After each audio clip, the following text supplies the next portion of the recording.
What is a constant?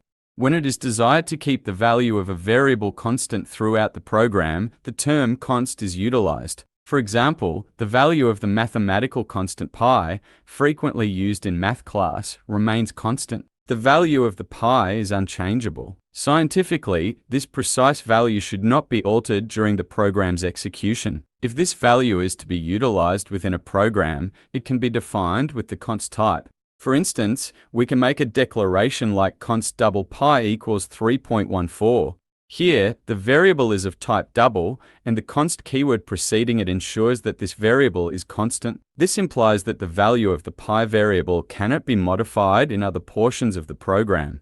Especially in programs containing lengthy command lines, declaring variables as constants eliminates the possibility of accidentally altering their values.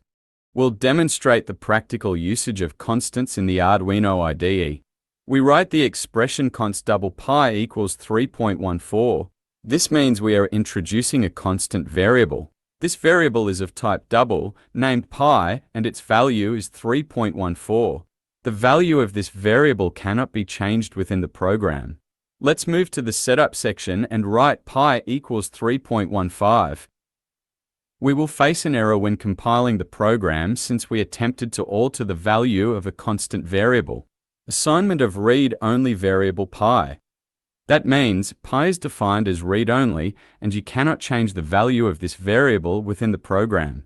If it were not constant and we compiled our program in this way, no error would have occurred, because the values of regular variables can be modified within the program.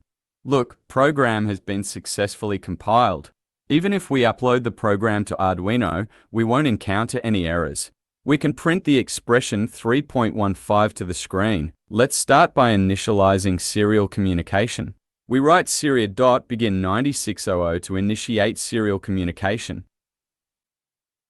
After that, we use serial print line and print the value of the pi variable to the serial monitor.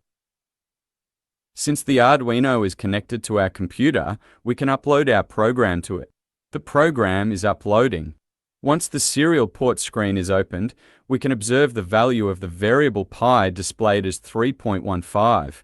This signifies that the values of variables defined as constants cannot be altered later, whereas the values of regular variables can be changed within the program. Using constant variables for sensor data like temperature and humidity is not advisable because these values are subject to continuous changes from the sensor. It would be more appropriate to use regular variables to store and handle this information.